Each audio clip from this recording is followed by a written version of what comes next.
It's the Brad and John Show. It is the Brad and John Show. Today's date is March 5th. It is a Wednesday. This is the C block, which means we start at about 7:45. The reason I mention that is because a lot of people listen to this show on our podcast, bjshow.co, or on our video podcast, bjshow.video. Okay, John, there was yesterday on the johncombest.com site a story about Journalism Project Opportunity Fund Series, okay? You with me so far? Oh, this is the Missouri Foundation for Health is what you're saying, yeah. Yes. Explain this. What and you typified it as rent-a-journalist. Isn't that what they're trying to do?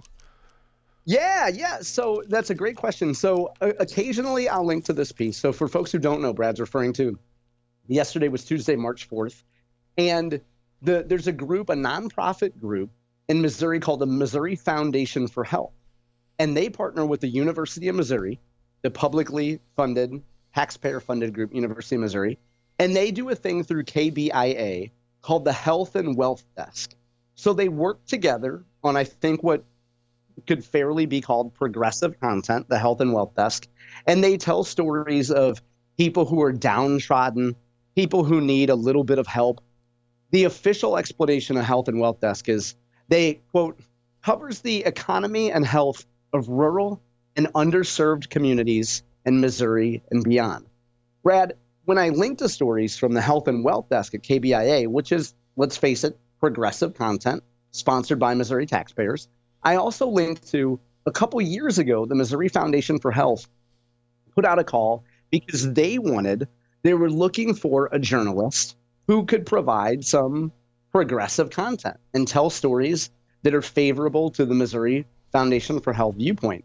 So they called this there was a journalism project, they called it the Opportunity Fund Series, and they were looking essentially to do a short-term contract with a reporter, a news reporter, somebody that has a little journalism experience, who could create stories that help tell the Missouri Foundation for Health progressive point of view, and then get it placed different places, get it placed, with KBIA, get it placed, I'm guessing, with the Missouri Independent and other places. So I would suggest folks that are interested in it look at it. Now, I call it the renter-reporter lease agreement because they're not looking to hire a reporter full-time to go work for them.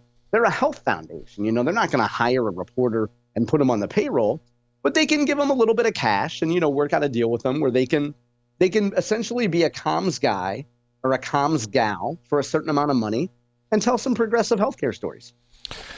What you sent me here is a PDF, and it was a link on my website. I didn't send it to you, but it was a link on the website. Well, yes, I pulled it off your website. Okay, and it says request for contracted services proposal. Very first paragraph says Missouri Foundation for Health (MFH) is seeking to contract with a journalist, and S in parentheses, so a journalist or journalists, to conduct in-depth solutions-oriented reporting on projects funded through the Foundation's Opportunity Fund. The storytelling approach should align with solutions journalism, highlighting the strategies, results, and effective practices deployed by OF projects. Okay, let me paraphrase that. What they're saying is, you're going to write these stories the way we want you to write them, and you're going to try to get these placed in the media. Correct? Isn't that what they're saying? Yeah, that's exactly it. So it's pretty much like hiring a communications person, but you don't have to give them health care. Paradoxically, you don't have to give them benefits. You don't have to, unless I'm reading this. I don't think there's anything in here where it says that you would get benefits, but you would, get the opportunity to say, hey, I did a lot of journalism, and journalism is in air quotes there, but they're hiring a comms person without actually having to add anybody to the payroll. Now, I think it's great. And then, Brad, I would also just very quickly point out my extreme bias here. I worked for a PR firm from 2006 to 2008, and one of our clients was the Missouri Foundation for Health. And I worked on a program that involved heart health, and it was a wonderful program.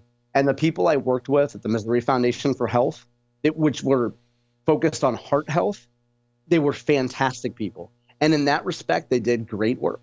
And there's very intelligent people there that execute very well. And I think that this is an outgrowth of that. Now that was, let me point out that was almost 20 years ago. And I know there's a different regime there, but I think it's brilliant. So you're this health group and you can essentially hire a comms person and then they can go and they can work with, other places and get the story placed. Now, I don't want to conflate that. I don't want to confuse that with what's going on with the health and wealth desk, which is where our taxpayer dollars from the University of Missouri go to fund progressive journalism at KBIA and telling good victimhood stories, telling woe is me healthcare stories. You see what I'm saying, Brad? Yeah, I do. But, once again, I hear Dr. Camille Winter calling from his grave, Brad, this is wrong. This is wrong, Brad. They shouldn't be doing this, because essentially what you're doing, it would sort of be like let's say the Brad and John show doesn't get the publicity we want. And let's say you and I decide, hey, let's call up let's call up Mike Bush. He works at Channel 5, and let's take Mike out to lunch. And under the table, we slip him a little envelope that has $10,000 in cash in it. And we say, hey, Mike, we'd love to have a report on Channel 5 about this great radio show called The Brad and John Show, The BJ Show. And oh my God, is it good? It's so good we only do 1 hour, because 1 hour of our show is worth 5 hours of anybody else's show. Matter of fact, 1 hour of our show is worth a whole day's worth of Tracy's radio station show. Mike, we think about it. No pressure, dude. No pressure. No, don't think that this $10,000 we're giving you has any impact on you. But we'd love to have some positive PR. Is that possible, Mike? Isn't that essentially the same thing what you're doing with this? Well, first of all, your implication there is that the former doesn't actually go on, right? Like, you're suggesting that sources don't take reporters out and wine and dine them for that type thing. Yeah, but I mean, here's the thing. I don't think I would play devil's advocate here and just say that if you're a company, particularly if you're one of your personal favorite groups, Brad, nonprofits, like, I think that you have to. One of the things that I would do is I would focus on, and I'm sending you a piece that I wrote that you saw years ago, Brad, but you don't remember this. I sent it to you years ago, and it was around the time that you and I got to know each other. And it was about the evolution of Missouri journalism.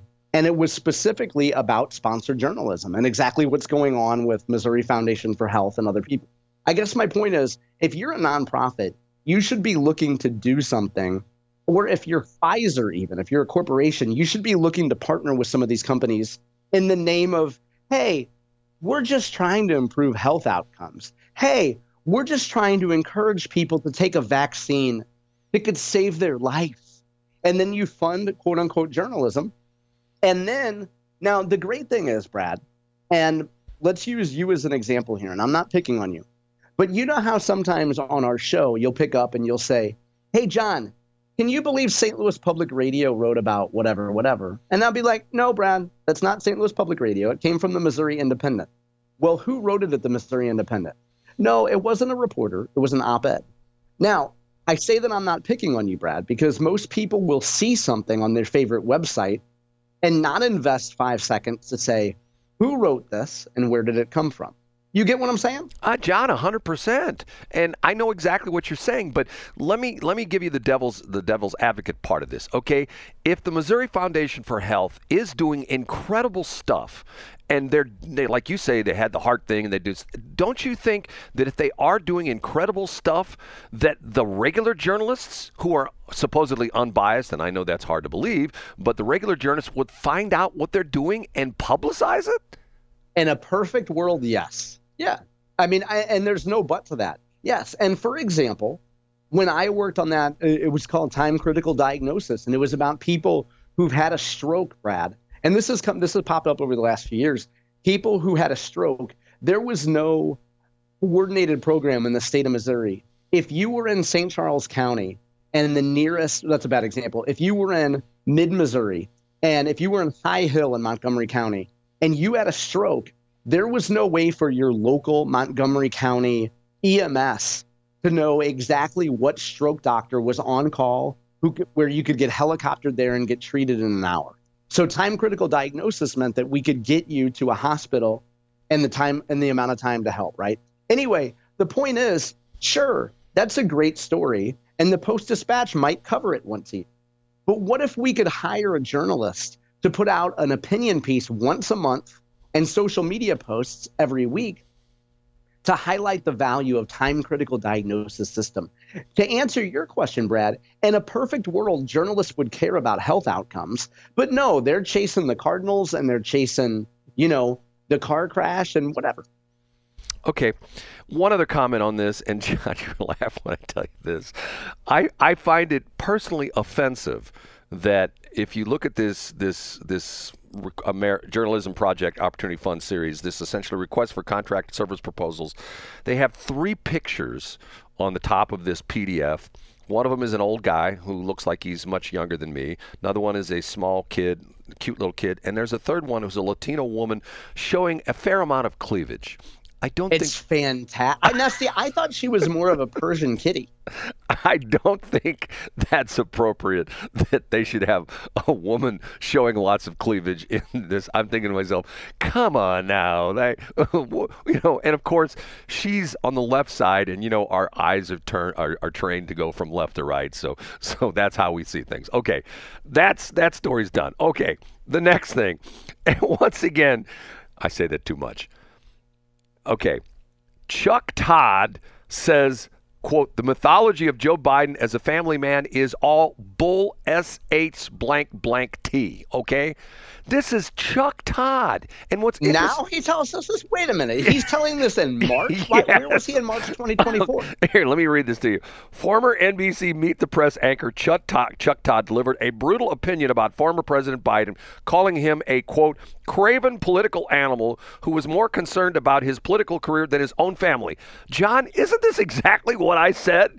Because I said to the point where, and once again, I say it again, I'm sorry, Jill Biden should be thrown in jail for elder abuse. She should be thrown in jail for elder abuse because she knew her husband was, maybe some people say, oh my God, it's a husband and wife and she has so much love for him that she's blinded by the fact that, no, she's in love with him. She doesn't see his failings and she doesn't see that he's cognitively impaired or whatever it is. And I go like, BS on that. She's upset because she won't be in the limelight anymore because now it's, I have this problem. Ivanka melanoma, what's President Trump's wife's name? Is that Ivanka or is that Ivanka? No, it's Melania. Melania. Okay, Melania. I get so confused. Okay, so let me read you a couple quotes from this article. During an appearance Sunday, this was this past Sunday, on Lincoln Project co-founder Steve Schmidt's The Warning podcast, Todd delved into why the Democrats lost the 2024 election and what he perceives as the media's relationship with the second Trump administration. After decrying older politicians remaining in leadership of the Democratic Party, Todd returned to Biden's role in the November election loss. Quote, Joe Biden never should have been in there in the first place, right? Number one, he shouldn't have run for president, Todd remarked. He went on to say, he says, I got completely so angry at Joe Biden, the man, when I read the transcript of the Hunter Biden trial and when I realized that not one, not two, but 3 Biden children, and I count Bo's widow, were all dealing with drug problems in 2018. And Biden said, now's the perfect time to run for president because who cares about our family? And he goes on to say, I have to tell you something about Joe Biden. There's this mythology about Joe Biden that the man cared so much. It's all bull. And he says the word. Quote, and then he goes on to say, and instead what he really was, a craven political animal that was desperate, that considered a run for president every 4 years that he was eligible, he added. I've said this all along that yes, you have. That if see, I have friends of mine who are dealing with children and adult children who are chemically dependent, alcoholic dependent, and it consumes their life. You know what I mean? And to the point where I know one person who recently, about a year ago, quit their job essentially and they had a good job and they were making some decent money. They quit their job to help one of their adult children who was into chemical dependency. And you mean to tell me that Jill Biden had no idea that Hunter Biden was strung out on cocaine, that he was hooking up with hookers, that he was, getting cars from the mayor of Moscow's wife, that he was, traveling around the country in private jets, and he was snorting cocaine like he couldn't believe, and he's going out with their other son son's widow and getting her hooked on meth. You mean to tell me that Joe and Jill didn't know that was going on? If they didn't, they are absolute positive terrible parents. And I still think they are terrible parents because I think what Chuck Todd says is right.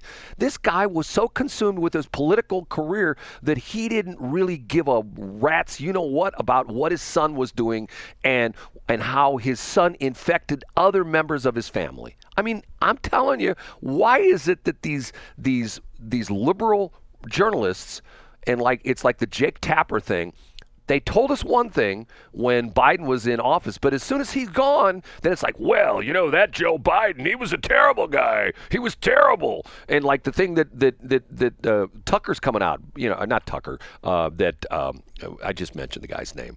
I'm getting all wound up here. Chuck Todd. No, who's the other one I just mentioned? Jake Tapper. Jake Tapper is telling us things that, like, dude, you didn't realize this was going on? You didn't realize the guy couldn't put two words together? Who was it yesterday I heard they say that Donald Trump has given more interviews in his 45 days of being president than Joe Biden did in 4 years. Think about that for a minute. Absolutely. And I think what it comes down to, I know we're up against time here, Brad, but I think what it comes down to is the only thing that's changed is that being kind to Joe Biden or covering for Joe Biden, there's no administration that values that now. So if you're Chuck Todd or you're Jake Tapper, Joe Biden and his inner circle are of no value to you now. So you might as well just tell the truth now. And you refused to do it a year ago because you thought that the Biden team would go on and serve Kamala and they could do you some favors. But now those people have no value, I'm looking to the heavens and I'm going to say a prayer. Camille Winter, please don't judge them on what they did, but judge them on what they could have done. How's that, John? Puxatawny Phil said we'd see 6 more weeks of Camille Winter. Say goodbye, John. See you tomorrow.